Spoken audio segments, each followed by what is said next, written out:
Perkenalkan, namaku M. Jody Alfarizal.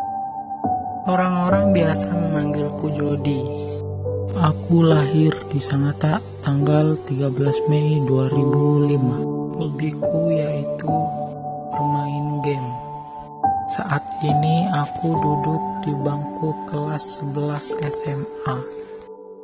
Aku mengambil jurusan IPS karena aku menyukainya. Aku bersekolah di SMA Negeri 1 Sangatta Utara. Aku Jody. Terima kasih. Kolonialisme Belanda di Indonesia. Awal kedatangan Belanda ke Indonesia. Belanda datang ke Indonesia dengan melakukan ekspedisi untuk mencari rempah-rempah yang dilakukan oleh Cornelius de Houtman dan berlabuh di pantai bagian barat Sumatera. Kemudian butuh sekitar 18 hari hingga akhirnya sampai di Banten pada tahun 1596. Namun di sana mereka tidak disenangi karena lebih dahulu bangsa Portugis telah berkuasa, sehingga mereka pergi ke bagian utara Pulau Jawa.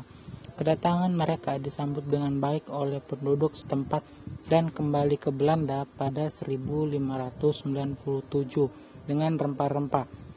Sejak saat itulah Belanda mulai datang ke Indonesia secara bertahap kemudian hari. Belanda disambut baik di Banda hingga Sultan Ternate saat itu yang membuat hubungan dagang dengan bangsa Belanda, namun Belanda tidak diterima di wilayah seperti Aceh dan juga Madura. Kedatangan bangsa Belanda ke Indonesia pada awalnya sangat menguntungkan bangsa ini karena mereka membeli rempah-rempah lebih mahal dan semakin lama kedudukan Belanda semakin kuat di Indonesia.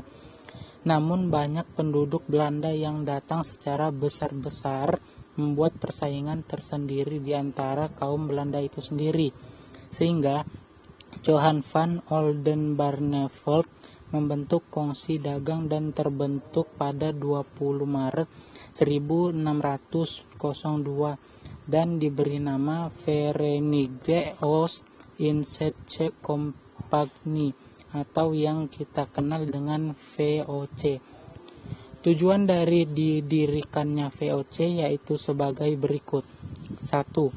Menghindari persaingan internal antara orang Belanda yang datang ke Indonesia. 2. Agar dapat bersaing dengan kongsi dagang lain seperti Inggris.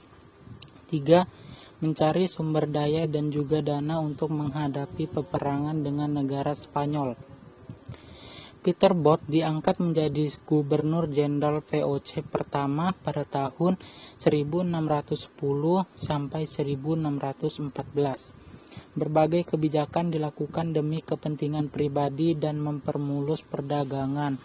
Ia menggunakan kekuatan bersenjata. Hal ini yang dilakukan oleh politik divide et impera dengan tujuan mempermudah melakukan perluasan wilayah setelah wilayah tersebut terpecah-pecah dan lemah. Hal ini juga termasuk kelicikan Belanda dalam mengusir Portugis dari tanah Maluku. Peter Both menempatkan Jayakarta atau Sunda Kelapa sebagai basis utama administrasi perdagangan VOC. Terpilihnya Jayakarta sebagai kantor pusat dikarenakan wilayah lain seperti Banten masih banyak bercampur orang Eropa lain seperti Inggris, Portugis maupun Spanyol. Negara Belanda dikalahkan oleh Prancis dan kemudian berada di bawah pimpinan dari Napoleon Bonaparte dan menunjuk adiknya sebagai pemimpin Belanda yaitu Louis Napoleon dan merubah nama Belanda menjadi Republik Bataaf atau Republik Belanda di bawah Prancis pada 1792 sampai 1797. Akibatnya, kekuasaan Belanda di Nusantara berada di bawah pimpinan Prancis. VOC dibubarkan oleh Louis Napoleon karena tidak beresan sistem perdagangan, karena banyaknya anggota yang korupsi serta pemberesan keuangan yang terjadi pada saat itu. Pada 31 Desember 1799, VOC resmi dibubarkan.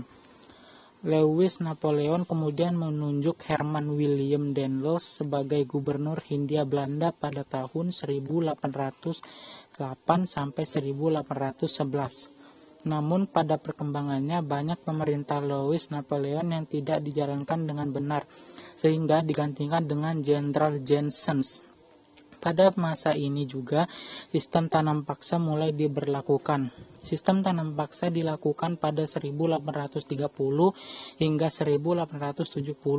Hal ini bertujuan untuk menghasilkan rempah-rempah atau hasil alam sebanyak-banyaknya tanpa membutuhkan dana yang besar, karena penduduk dipaksa menanam komoditi yang hanya laku di pasar Eropa.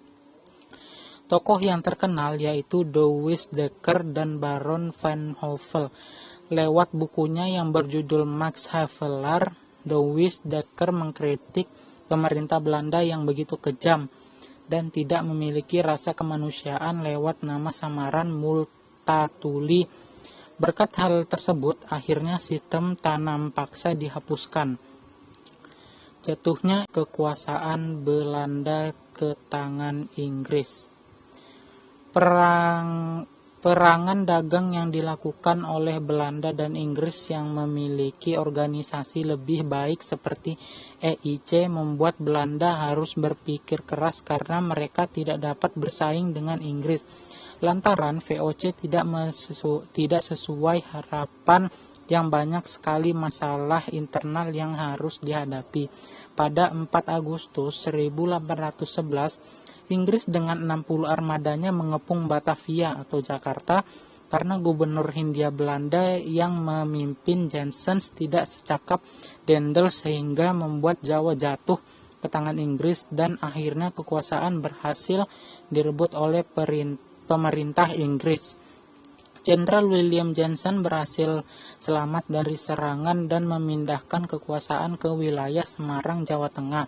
Namun tidak lama kemudian, ia pun berhasil ditangkap dan pada 18 September 1811 menyerah dan kekuasaannya berhasil diambil alih oleh pemerintah Inggris di bawah pimpinan Sir Thomas Sandford Raffles.